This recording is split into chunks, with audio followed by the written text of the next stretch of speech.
mengembangkan Jipas ke bisnis-bisnis yang baru. Adik-adik saya, Gensi-Gensi yang lagi mulai bekerja ya, bisa memberdayakan si toksik tadi menjadi orang yang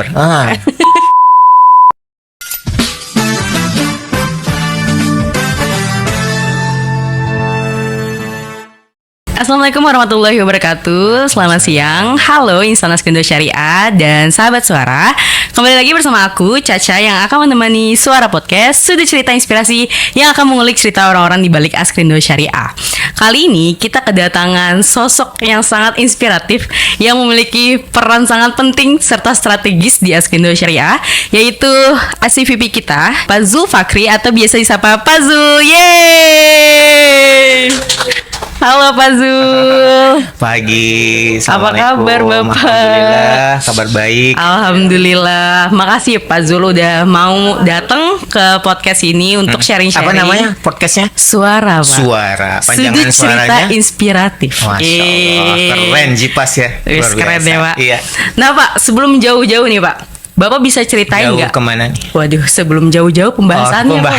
Baik.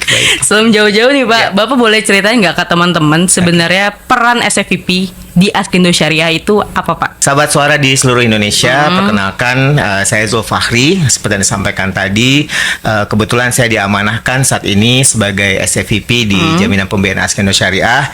Dan ini kalau nggak salah sudah masuk di tahun ketiganya saya di sini. Sebelumnya tuh saya cukup lama di Askrindo, sejak bergabung di Askindo sejak tahun 2014. Berarti 2024, 10 tahun ya? 10 tahun, dan dari 2024 ke sini saya diamanahkan untuk membantu Jipas dalam proses operasionalnya gitu. Tadi pertanyaan terkait dengan peran ya. Peran. Seperti kita ketahui di struktur organisasinya Jipas, struktur di direkturnya itu belum terdapat direktur di bidang operasional. Ya. Jadi bidang operasional masih berada di bawah direktur utama. Jadi kita bisa pahami kesibukan direktur utama untuk bisa memaintain hubungan baik Jipas di eksternal, sehingga memerlukan tangan kanan atau orang yang bisa membantu proses operasional, memantau proses operasional. Untuk itu ditambah struktur organisasinya setingkat SCVP yang membantu direktur utama di bidang operasional. Gitu. Jadi ruang lingkup Bapak itu lebih ke operasional. Iya betul, operasional dari daily activities terkait dengan proses kalau di penjaminan kan bersama di asuransi dari mulai proses penutupan atau proses pengajuan sampai dengan nanti bagaimana pengolahan klaim dan penagihan subrogasinya. Nah itu dari awal sampai akhir itu di bawah SCVP operasional. Jadi kalau di struktur organisasi baru itu ada 2 divisi di bawahnya, yaitu divisi operasional dan juga divisi klaim subrogasi. Baik.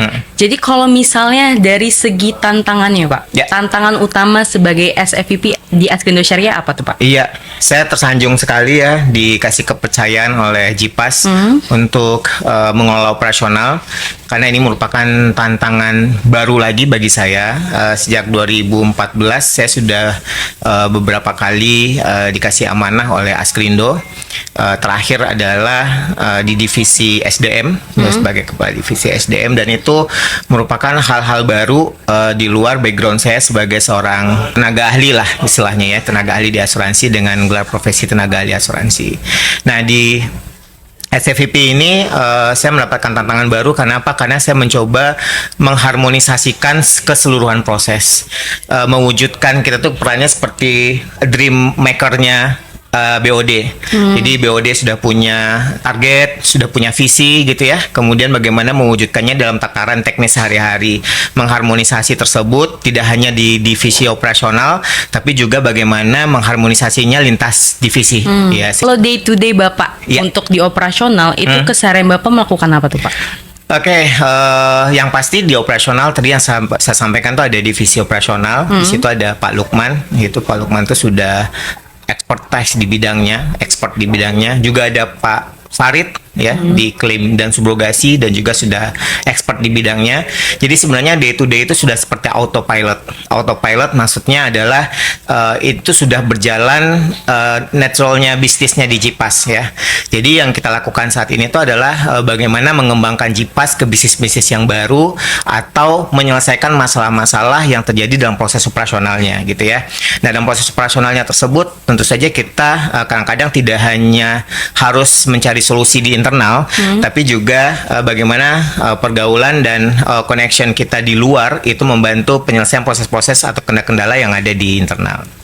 Dan yang paling penting adalah peran dari SEVP itu juga bagaimana bisa menciptakan suksesor-suksesor ya, yang maksudnya adalah kita mempunyai orang-orang yang mampu untuk melanjutkan proses bisnis keberlangsungan dari JIPAS, kemudian juga bagaimana peran kita sebagai solver problem dari yang ada, kemudian juga bagaimana kita harus berperan sebagai coach bagi seluruh tim yang ada di operasional.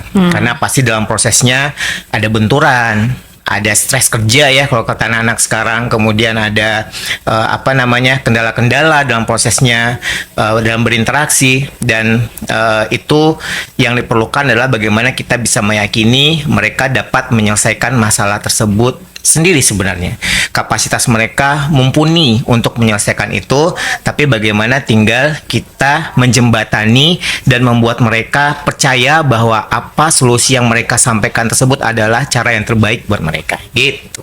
Jadi Bapak itu udah lah di atas, Bapak yang jalanin juga maksudnya sebagai penghubung. Iya. Ke bawah juga Bapak juga nge-coach gitu ya Pak? Harusnya gitu ya, harusnya gitu, dan yang pasti tidak akan jalan kalau teamworknya nggak ada. Iya. Jadi suasana pekerjaan di divisi operasional, di bagian operasional, baik itu operasional klaim dan subro tadi yang sampaikan, itu sudah seperti sebuah keluarga besar, sudah memahami karakternya masing-masing.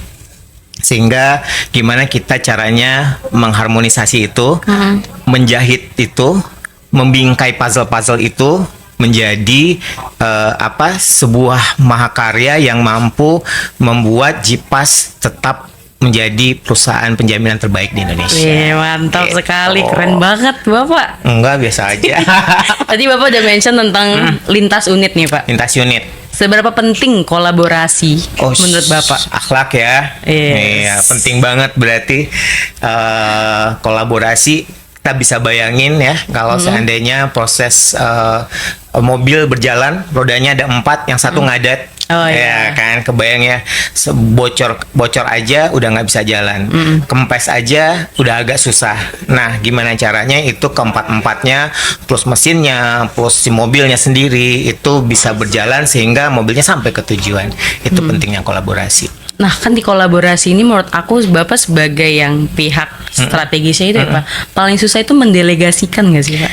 Kalau kolaborasi itu yang paling susah itu adalah bagaimana view-nya di salah satu divisi itu bisa diterima baik di unit kerja yang lain gitu. Jadi POV-nya ya Pak? Iya, karena pada masing-masing pasti punya target atau KPI-nya masing-masing ya, dan kita bisa memahami bahwa pimpinan unit kerja tertinggi di tempat itu harus jaga performa dan KPI-nya. Nah, kadang-kadang ada sebuah sebuah kebijakan atau sebuah action yang membutuhkan kerjasama unit kerja lain, tapi mengakibatkan mungkin KPI-nya menjadi sedikit tersendat. Nah, itu yang harus kita yakini bahwa pengorbanan itu tidak akan sia-sia dibandingkan dengan output yang akan kita dapat dalam prosesnya gitu. Jadi lebih kayak bagaimana nih memberitahu ke orang-orang ini bahwa sebenarnya mungkin kelihatannya berat gitu ya berkolaborasi ya Pak, tapi sebenarnya itu nanti pada akhirnya akan memudahkan proses bisnis di perusahaan gitu ya Pak. Penasaran nih Pak, Bapak kan udah pelaksana di atas gitu ya Pak. Aku penasaran, Bapak mungkin udah paham nih sama proses bisnis yang ada gitu. Nah, Bapak tahu nih ada tersendat mungkin di bagian yang sini nih Pak. Kalau untuk menyuruh atau mendelegasikan orang, mungkin kerjaan dia lama atau dia kok nggak dikerjain sih. Bapak mikir sebenarnya kalau saya yang ngerjain bisa-bisa aja nih. Nah, kalau Bapak tuh gimana tuh? Iya, itu masih kelemahan saya ya. Kelemahan saya maksudnya pada posisi saat ini harusnya kita tuh udah nggak turun lagi ke hal-hal yang teknis. Berarti berat ya Pak? Berat sih, karena menahan, kita yakin nih di tangan kita itu nggak akan butuh waktu 2 hari buat Iya, ngerjain. betul. Tapi kita tetap harus jaga ini tidak jadi hal yang harus kita selesaikan. Tapi bagaimana kita empower teman-teman untuk bisa ngerjainnya. Akhirnya kesabaran kita untuk hal yang selesai 2 hari menjadi 3 atau 4 hari, itulah ujiannya gitu. Ujiannya. Dan tentu kita harus memotivasi teman-teman di tim kita bahwa ini nggak harus makan 4 hari ya.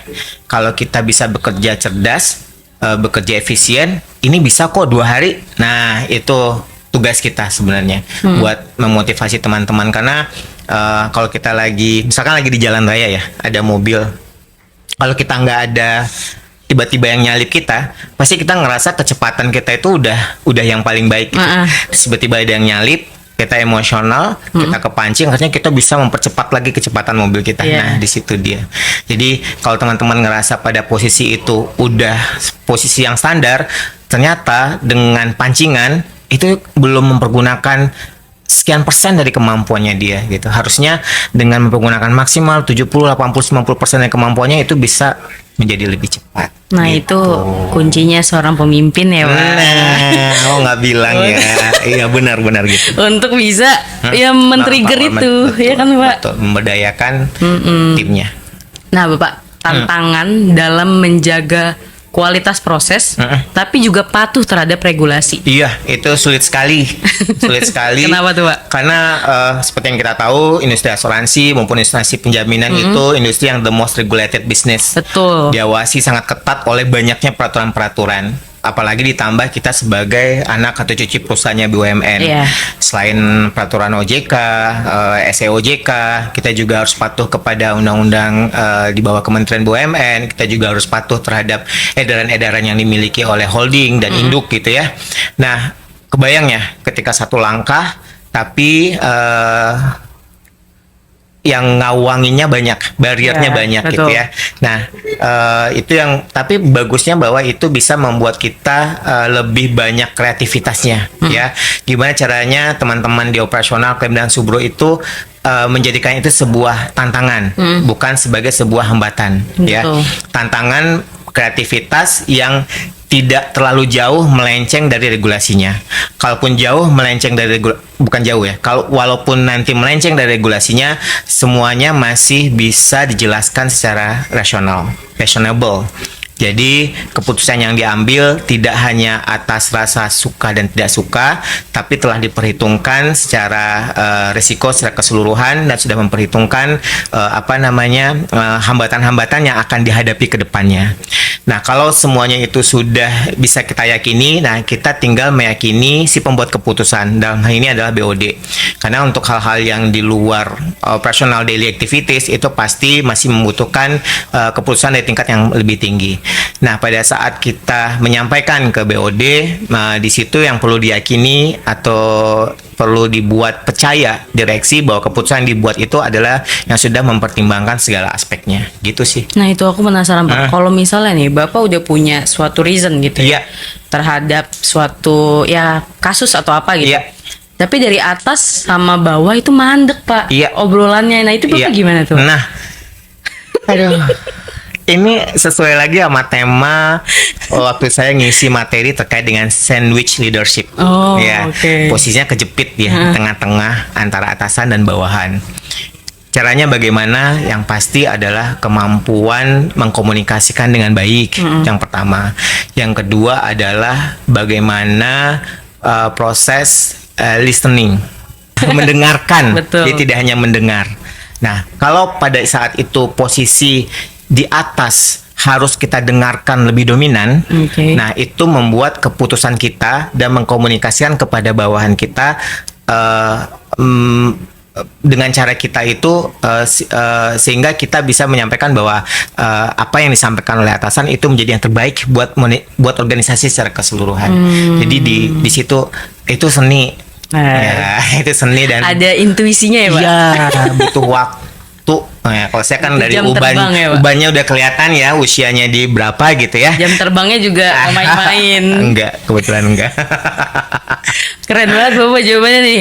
Kita lanjut ke disordered ya Pak. Aku penasaran. Jadi ini nanti aku kasih 2 pilihan. Oke. Bapak milih, terus Bapak kasih alasan. Oke. Jadi Jangan kita- yang susah-susah tapi Enggak, yang gampang kita aja.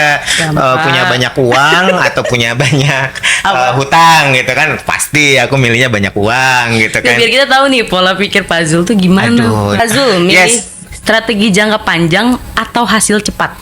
Oh, jangka panjang dong.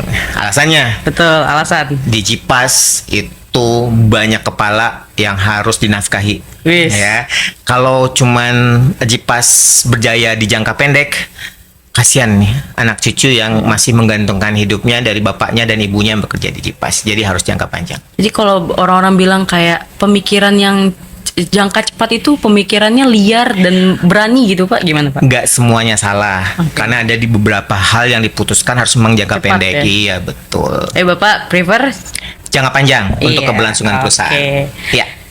high risk high return atau stabil tapi aman? Stabil tapi aman, law of large number. Iya, jadi kita nggak apa-apa kecil-kecil tapi banyak. Ketika terjadi permasalahan, klaim yang banyak tersebut bisa nutupin yang kecil-kecil tadi, bermasalah tadi. Jadi Kelihatan ya. keberlangsungan. Bapak orangnya ini ya, berarti kayak apa ya? Maunya itu yang sustainable gitu. Sustainable, karena hidup harus terus berjalan. Wih. Keren banget. Data detail atau keputusan cepat, Pak? Data detail atau keputusan cepat. Nah, sebenarnya ini agak sulit milih ya, tapi karena saya saat ini berada di operasional, mau nggak mau harus data detail, ya. Kenapa? Karena keputusan yang dibuat itu akan berisiko dengan klaim yang akan terjadi. Kalau datanya nggak bagus, keputusan kita nggak bisa buat secara baik gitu ya, sehingga memang data detail diperlukan dalam proses operasional. Tapi kalau seandainya hal-hal lain misalkan harus urgent gitu ya, besok ada rapat, yang hadir siapa? Ya kita tuh harus cepat yang mutusin ini ke sini gitu ya. Besok harus begini, ya ini ke sini. Tapi kalau untuk hal-hal yang terkait dengan risiko pengelolaan operasional perusahaan, data detail. Ya dengan proses bisnis itu harusnya detail, Pak. Karena itu kan mempengaruhi kehidupan orang banyak. Betul. Kontrol ketat atau fleksibilitas tim? Fleksibilitas tim. Oh, berarti Karena Bapak tipikal yang percaya ya? percaya dong, trust kepada mereka. Saya tuh kalau boleh jujur ya, itu udah banyakan nggak kerjanya. Oh. Kenapa? Karena teman-teman di sana itu udah yang autopilot tadi. Mereka tuh udah tahu kerjanya apa, kewajibannya apa yang harus dilakukan ketika ada benturan, menyelesaikannya seperti apa. Cuman kadang-kadang perlu penyemangat, kadang-kadang perlu diyakini bahwa yang diputuskan itu adalah hal yang paling benar. Tapi Bapak ini nggak penasaran aku? Kayak, oke, Bapak percaya nih sama orang A yang mengerjakan nih. Tapi Bapak cek lagi atau enggak? Oh banget dong. Dan trust. Jadi Bapak tuh kayak nggak don't trust the people gitu ya? Iya, Kayak, ke prosesnya. iya lebih ke prosesnya. Lebih percaya kepada the story behind. Ketika ada sebuah keputusan yang dibuat, kita tuh harus ngecek dulu apa yang menjadi dasar keputusan itu dibuat oleh orang Iya. tersebut. Nah itu kan biasanya banyak tuh hal-hal di luar-luarnya. Benar. Nah kalau kita ngertiin latar belakangnya, kita bisa support keputusannya. Oh iya, Gitu. paham. Jadi agak-agak kepo, iya, stalking, iya, nggak apa-apa. Fokus internal improvement atau ekspansi eksternal? Dua-duanya harus balance ya. Oh, Dua-duanya oke. harus balance. Tapi nanti kita menyesuaikan dengan visi dari manajemen pada saat Iya. ini. Nah, kalau seandainya lagi saat ini kita lebih cenderung ke menjaga harmonisasi dan fleksibilitas di internal. Oh, gitu. Keren banget ya Bapak. Dulu jurusan apa Pak? Saya, iya ini terdampar di industri yang berbeda jauh dengan background pendidikan ya. S1-nya hubungan internasional, Wih, fisik keren. dari Universitas Pajajaran. S2-nya ngambil manajemen di Universitas Gadjah Mada. Nah, sekarang lagi coba ngelanjutin untuk pendidikan doktoralnya di S3. Lagi tertarik ke manajemen SDM, ilmu manajemen SDM. Kenapa ya? Karena ngerasa SDM itu unik banget, ya. Setuju. Nggak ada satu pola yang tepat untuk sebuah perusahaan, ya. Nggak ada satu teori yang pas untuk dipraktekkan di satu perusahaan. Jadi yang paling penting itu adalah tadi itu ya, fleksibilitas, kemampuan melihat, mendengar, listeningnya gitu ya, kemudian mengadaptasikannya dengan lingkungan yang ada. Itu sih. Jadi kayaknya seninya itu di SDM tinggi. Makanya saya ngerasa kayaknya ini perlu dicoba deh gitu. Nggak ada yang kayak saklek ya Pak? Betul. Betul. Kalau di underwriting, resikonya sudah masuk kategori high risk, kita nggak akan ambil gitu ya. Tapi di SDM, nerima orang yang sudah punya toksik, nggak bisa nolak. Ya, punya karyawan yang toksik, nggak bisa nolak. Tapi gimana orang SDM bisa memberdayakan si toksik tadi menjadi orang yang kalau non toksik agak susah ya, karena itu udah bawaan. Tapi minimal dia nggak ngeganggu sistem. Iya. Memberikan kontribusi sesuai dengan speknya. Iya betul. Pak pasti ini ya Pak. Sebelum menjadi bapak yang sekarang, iya. Itu kan pastinya prosesnya step by step. Iya pasti. Seberapa penting menurut bapak untuk memahami bisnis end to end? Karena kan gak semua orang itu jadi paham gitu. Penting banget. Ya. Pertanyaannya ini ya, sangat smart. Bisa menjadi inspirasi bagi semua. Almarhum ayah saya itu selalu bilang, Zul, kalau mau naik tangga itu baiknya satu langkah naiknya. Kenapa? Karena kalau kamu loncat di tangga itu akan ada dua kemungkinan. Kamu bisa mendarat dengan baik atau kamu kepleset. Nah itu sih yang bikin saya tidak ngoyo untuk mendapatkan sesuatu.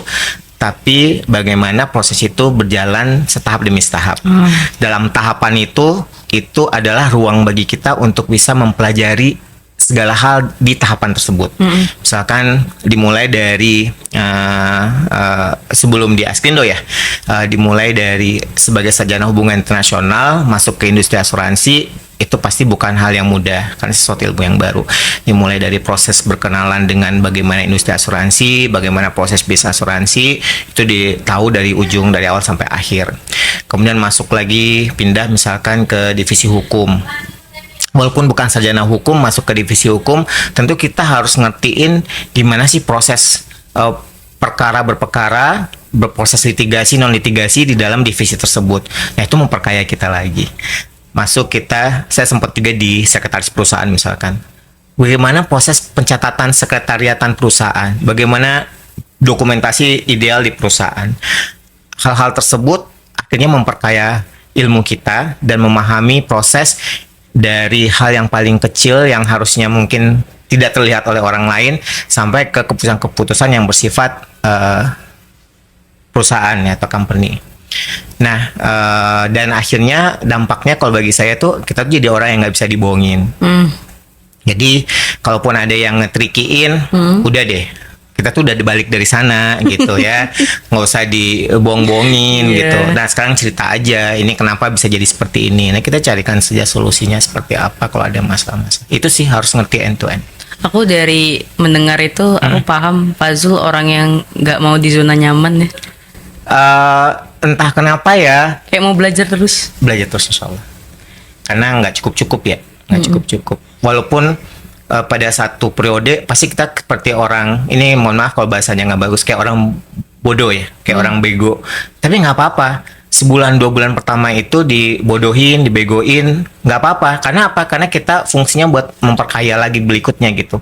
Nah, tapi harus cepat. Jangan sampai penyesuaian kita tuh lama. Karena perusahaan nggak gaji kita untuk hanya proses menyesuaikan diri. Perusahaan tentu perlu result yang lebih cepat gitu ya. Perlu nempatin orang itu untuk dapatin resultnya. Jadi ya kita proses belajarnya tuh, kalau almarhum ayah lagi itu bilang sebulan itu maksimal ya tuh. Jadi gunakan sebulan itu untuk mempercepat proses menggrab semua informasi yang kamu dapat. Di bulan kedua kamu sudah harus on the track dari amanah yang diberikan oleh kita. Gitu sih buat teman-teman adik-adik saya, gensi-gensi yang lagi mulai bekerja ya. Tolong. Kita harus ayo dong, gak usah sedih buat belajar banyak hal gitu ya. Walaupun nanti kesannya memang agak berat di awal ya Neng. Tapi manfaatnya nanti kita rasain setelah kita berada di posisi tertentu yang tadi itu, jadi kita nggak bisa mudah dibohongin oleh orang lain. Karena paham semuanya ya Pak. Iya. Sebagai orang yang suka belajar Pak, Iya. mindset yang paling penting Bapak. Saya emang agak sas kalau dibilang suka belajar ya. Iya. Karena gimana ya? Kenapa tuh Pak? Ada cerita apa nih? Enggak, sekarang udah kurang percaya diri menangkap ilmu tuh dengan mudah ya. Jadi faktor uban ini emang mempengaruhi kemampuan dalam cepat dalam menanggapi gitu ya. Jadi kalau dibilang apa tadi cepat belajar, Ya, yang sebagai pengen belajar, orang yang ya, memang terus banyak belajar terus mindset yang Bapak terapkan gitu. Saya baca buku, baca jurnal itu susah.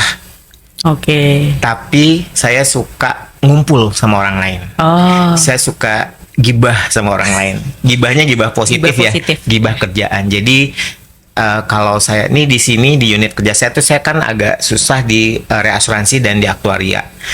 Tapi cara saya adalah setiap berkala dengan teman-teman dari aktuaria di perusahaan lain dan teman-teman dari asuransi di perusahaan lain tuh ngumpul, ngariung, nanya-nanya gitu ya. Kalau ada masalah ini, kalau di perusahaannya solusinya seperti apa sih? Nah, itu sih bikin cepat belajar gitu. Jadi sebenarnya cara belajar orang tuh beda-beda ya Pak. Iya. Ada yang mungkin juga belajar dari podcast ini Pak. Iya, amin. Moga-moga. Jangan Iya. ChatGPT aja. ChatGPT bisa ngasih semuanya gitu. Oh, Cuman iya. saya ngerti. Saya kan sekarang lagi banyak bikin makalah-makalah yang menggunakan si AI tadi ya. Tapi sehebat apapun itu si teknologi, kalau kita nggak paham, nggak duduk ya, Iya, bener. nggak duduk ya, kayak bahasa awang-awang semua Iya, gitu. iya, Kok iya. bahasanya canggih semua gitu. Dan memang akhirnya adalah gimana caranya kita memang harus kenal dulu, harus tahu dulu masalah kita di mana, apa yang kita cari. Nah, alat itu kita jadikan alat bantu. Iya, betul. Tools itu jadi alat bantu aja gitu. Jadi kita udah tahu mau target seperti apa. Ternyata bahasanya bagus. Nah, gitu aja. Oh, ternyata ada referensinya Iya, ya. Nah, betul. di situ gitu. Karena itu pada akhirnya hanya alat sih ya betul, Pak. betul. Jangan sampai menggantungkan diri Iya, ke benar. kecanggihan AI saat ini gitu. Tapi gunakan sebagai tools alat bantu kita Tapi aja. kalau Bapak menganggap AI itu gimana Pak? Eh, ngebantu banget sih, memang Ngebantu ya? ngebantu banget, tapi yang itu tadi mesinnya tetap di kita, jangan sampai mesinnya kita serahkan kepada alat AI sehingga kita nggak tahu nih apa yang kita cari dari AI tersebut. Pada akhirnya harus ini ya Pak, dengan bijak gitu ya, Iya, Pak. mempergunakannya sesuai Dengan kebutuhan. regulasi yang ada juga gitu ya. Jadi jangan aneh-aneh gitu makanya. Betul. Nah, Bapak Iya, kayaknya Bapak itu memahami banget tentang talent mobility. talent mobility. Nah, Baik. pandangan Bapak tentang itu dan seberapa pentingnya itu? Iya. Talent mobility itu merupakan sebuah kendaraan untuk memberikan ruang atau kesempatan yang lebih besar bagi talent-talent yang ada, gitu ya. Manfaatnya tadi yang saya bilang bahwa ketika orang udah pada posisi tertentu di perusahaan, tentu dia ingin lagi hierarchy of needs-nya si Maslow tadi itu menginginkan lagi tahapan-tahapan selanjutnya. Talent mobility memberikan ruang untuk itu, gitu ya. Jadi nggak ada batasan untuk orang bisa berkarya, nggak ada batasan untuk orang bisa memperkaya diri dengan ilmunya, nggak ada batasan usia pula bagi teman-teman yang punya kapasitas sehingga bisa naik dan lebih naik lagi di posisi manajerial yang ada di manapun dalam satu grup AFC. Misalkan. Nah, tadi aku dengar itu dari Bapak. Aku penasaran pandangan Bapak terhadap yang lagi rame mungkin tentang perbedaan gen gitu, Pak. Oke. Ada Gen Z, Iya. Gen Y, Iya. Gen X. Iya. Menurut Bapak, apakah itu tuh sangat berpengaruh terhadap komunikasi Oke. dan terhadap kolaborasi Iya. antar gen-gen tersebut? Iya. Kebetulan saya ngambil disertasinya nanti terkait dengan Gen Z ya. Nanti tolong bantu ya teman-teman seluruh Indonesia. Ya, berpengaruh ya. Berpengaruh. Dan itu tantangan bagi pemimpin-pemimpin yang di luar gen tersebut ya. Kalau pemimpin saat ini pasti dia areanya kalau nggak milenial Gen X ya. Gen X ke milenial itu dari beberapa survei menyatakan bahwa mereka masih bisa matching, bahwa milenial merupakan masa transisi di mana dia sangat high teknologi tapi juga masih patuh terhadap hierarki ya, sehingga masih cocok dengan teman-teman yang dari Gen X. dengan Gen Z, nah ini yang menjadi sebuah tantangan sih sebenarnya. Kenapa? Karena memang banyak stigma yang kita sampaikan terkait dengan bagaimana si Gen Z ini berada dalam sebuah proses bisnis ya, bahwa dia punya banyak ide, bahwa dia nggak mau terkekang, bahwa dia mau apalagi sih kalau Gen Z ini Simple aja. simple gitu. work life balance, Work-life nggak ngejar Dunia. jabatan, Oh, iya, yang nggak penting ngejar gue karir. happy, enak gitu. Nah itu tantangan sebenarnya ya, gimana caranya leader-leader kita itu bisa empowerment si Gen Z ini. Itu agak susah ya, terutama bagi kita yang memang kok kita dulu kayaknya kerja apa kata atasan kita harus ikutin deh. Iya, iya. Kenapa sekarang kalau kerja banyak bantahannya ya? Kenapa kalau sekarang ada kerja itu banyak dramanya, misalkan gitu ya. Nah tapi kita nggak bisa pungkiri bahwa kemampuan, daya kreativitas, imajinasi dari inovasi dari teman-teman Gen Z itu udah melewati batas yang nggak dipikirin oleh teman-teman Gen X atau milenial. Tuh bikin tuh seharmonis itu seperti apa gitu. Ini PR-nya gitu. Terutama kalau di penelitian saya ini nantinya mau ngasih lihat bahwa asuransi atau penjaminan ke depannya membutuhkan kapasitas atau kemampuan yang dimiliki oleh anak-anak Gen Z. Kebayang kalau seandainya pada satu periode di perusahaan asuransi dan penjaminan tersebut nggak ada Gen Z-nya. Ya kan? Terus ketika dia harus berinovasi, bertransformasi menjadi perusahaan digital, siapa yang ngerjain? Iya, kebayang kan? Oke. Harus bikin flyer yang punya inovasi bagus, harus bikin acara yang punya kreativitas bagus, tapi isinya gen-gen kami ini gitu ya. Kebayang nggak acaranya sekaku apa? Ya, itu perlunya ngejahit teman-teman dari Gen Z, Gen X, dan milenial ini menjadi sebuah harmonisasi di perusahaan untuk mencapai gitu, perusahaan. Keharmonisan antar generasi. Pak. Iya, dan itu nggak mudah, Baik. nggak mudah. Gitu. Itu PR-nya untuk pemimpin. PR-nya untuk pemimpin. Iya, karena sebenarnya isu beda generasi itu selalu ada Selalu di setiap ada, periode betul. kepemimpinan. Tapi di periode ini Gen Z itu emang sangat unik karakternya secara Karena mungkin psikologis. peralihan teknologi Teknologi juga ya, Pak. dan Teknologi lagi masif banget. dan COVID kemarin itu Betul, membuat betul. mereka menemukan identitas diri bahwa tidak harus berinteraksi banyak untuk bisa mencapai sebuah tujuan. Iya. Ternyata ketika saya di rumah aja kerjaan saya selesai kok. Bisa kok. Nah, itu yang bikin tersetting bahwa kegiatan-kegiatan yang bersifat tradisional itu menjadi mereka udah nggak tertarik lagi gitu. Nah ini mungkin untuk Gen Z dan mungkin pegawai-pegawai yang masih muda nih Pak. Tips untuk berkembang Iya. sampai ke level leadership seperti Bapak. Wah, ini agak berat ya karena Oh, Gen Z Pak. punya banyak pilihan. Iya. Gen Z selalu ngerasa yang penting kenyamanan diri. Tapi percayalah teman-teman Gen Z bahwa baru boleh ngeluh kalau kita udah dapetin sesuatu yang baik. Baru boleh minta work-life balance kalau kita udah berada pada posisi yang nyaman. Jangan belum jadi sesuatu, kita minta work-life balance. Jangan belum jadi sesuatu, kita udah ngeluh ini dan itu, gitu ya. Jadi dulu, baru kasih reward work-life balance-nya kepada diri sendiri. Jadi, belajar terus. Belajar.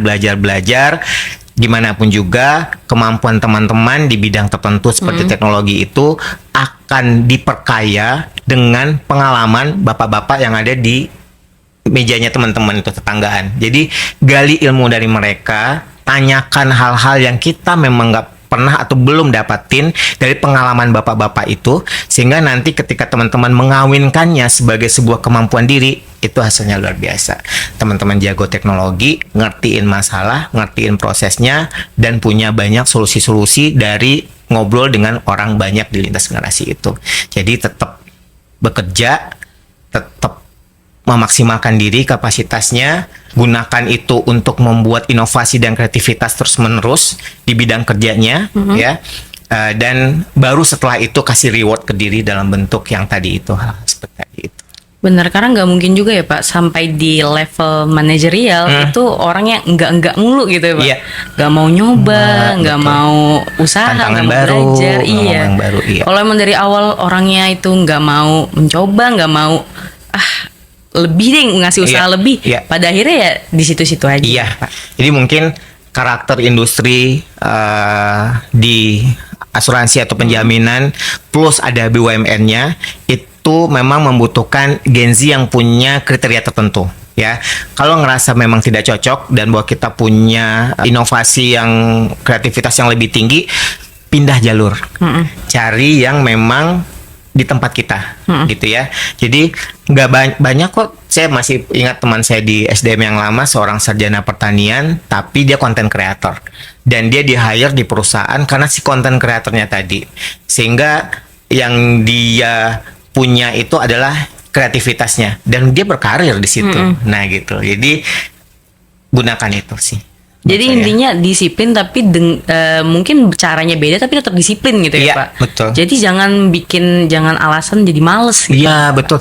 Terus teman-teman Gen Z satu lagi boleh ya. Boleh Pak. Di luar sana nganggur banyak ya. Ya. Jadi apa namanya kalau teman-teman tidak mensyukuri apa yang didapat sekarang, itu kayak nggak mensyukuri apa yang menjadi keistimewaan bagi orang-orang yang belum mendapatkan posisi seperti Anda. Betul. Ya. Jadi gunakan itu gitu ya. Kalau udah nggak cocok, mending dikasih kesempatan buat orang lain yang butuh Iya, gitu. Terus sih saya nggak nyaranin orang resign, enggak gitu ya. Tapi kalau ngerasa aku nggak ini lembur mulu, ini mulu, aku nggak cocok, aku stres segala macam, work life balance ku nggak dapet, kemudian harga diriku nggak terakomodir di perusahaan ini gitu. Nggak apa-apa, cari yang memang pas dengan kita dan kita bisa kasih ruang buat orang lain yang nganggur banyak di luar sana tuh untuk masuk dan untuk bisa berkarya. Yes, keren banget ya teman-teman. Nganggur banyak banget Iya, benar sih. teman-teman. Jadi pikirnya 2 kali 3 kali lagi ya Pak untuk itu. Betul. Karena susah nyari kerja. Sekarang saingannya sarjana-sarjana S1 di universitas ternama aja masih banyak yang butuh kerjaan gitu. Ya enggak? Betul. Wisuda sebentar ya. Sudah sebentar, lahir lagi Tiap tahun, lapangan Pak. kerja begitu-begitu aja. Nggak ada tambahan. Kecuali kalau memang kita punya kemampuan entrepreneur, kita punya kemampuan untuk buka usaha sendiri gitu. Itu Dan tentunya ada modal juga ya. betul banget. Jadi Iya, sebenarnya ada plus minusnya semuanya. Jadi ya udah untuk sekarang kita jangan ngoyo dulu ya Pak. Iya. Yang namanya Biar kita, nanti kayak Pak Zul kita. enggak jauh lebih baik daripada saya. Dasian ini apa tuh mah ya? Biasa cek orang Sunda teh mah gitu. Keren banget dari Pak Zul ya. Iya, Makasih Pak Zul. alhamdulillah, Jadi semoga. obrolan kali ini tuh isinya tuh daging banget Pak. Daging ya? Daging. Ya Allah. Kemarin habis kurban soalnya. Iya bener, pas gitu ya. Jadi langsung sate dimakan. Iya. Nah mungkin terakhir nih Pak, Boleh. harapan Bapak untuk insan Askindo Syariah dan anak-anak muda di luar sana. Oke, yang pertama untuk insan Askindo Syariah dulu ya. Tantangan yang paling depan tentu teman-teman harus paham kita bakal merger nih. Kita bakal merger, berarti kita bakal dipertemukan lagi pesaing-pesaing yang di luar perusahaan kita, gitu ya. Jadi jadilah pemenang. Oh, kalau kata Indonesian Idol, jadilah American MasterChef Indonesia, jadilah MasterChef. pemenang di setiap tantangan. Itu benar. Ya, Oke. jadilah pemenang. Jangan jadi yang biasa-biasa aja gitu. Ayo kerja, maksimalin kemampuannya. Gali lagi. Jadilah pemenang. Kenapa? Karena nanti yang terlihat itu adalah yang pemenang-pemenang tadi. Iya. Gitu. Jadi kalau selama ini kita baru bersaing dengan teman-teman satu Jipas, besok kita sudah harus bersaing dengan teman-teman dari perusahaan lain. Kemudian tiba-tiba harus gabung lagi dengan yang lain, kita harus bersaing lagi gitu. Makanya kita harus ngeliatin itu. Kalau untuk Gen Z yang di luar sana, kalau kebetulan lagi nonton podcast kita ya, itu tadi di luar sana banyak yang butuh, banyak yang menginginkan keistimewaan yang kita miliki saat ini. Bekerja digaji, datang pagi, pulang sore gitu ya, dapat pendapatan pasti setiap bulannya. Itu privilege bagi mereka-mereka di sana yang belum dapat pekerjaan. Jadi syukuri itu, maksimalkan itu, jadikan itu sebagai langkah-langkah awal untuk bisa memperkuat kaki-kakinya teman-teman anak-anak Gen Z ini menjadi lebih kuat sehingga nanti ketika udah pada posisi yang tinggi kokoh gitu. Wih, keren. Keren banget ya teman-teman. Makasih untuk Pak Kok kayaknya basa-basi kerennya enggak ya? Keren Pak, kagum, real. Masya Allah. Ya semoga bermanfaat. Biasa maklum udah ubanan ya. Soalnya Udah kelihatan banyak. Bapak memang orangnya insightful banget. Masya Allah. Saya nggak nyangka loh ini bisa keluar dari mulut saya. Saya baca apa kemarin? Oh mungkin Nggak, gara-gara. berarti emang isi Bapak begitu. Oh, gitu Kan ya. ini kan spontan kita bertanya. Baik. Terima kasih ya Pak Zul. Sama-sama. Udah luangin waktu karena Pak Zul tuh orangnya sibuk. Enggak. Makasih, dan Pak Zul orangnya sangat humble. Masya Allah. Makasih ya Bapak. Semoga tetap humble ya. Iya, amin. Dan makasih juga untuk Instansi Indo Syariah serta sahabat suara telah Iya. nonton.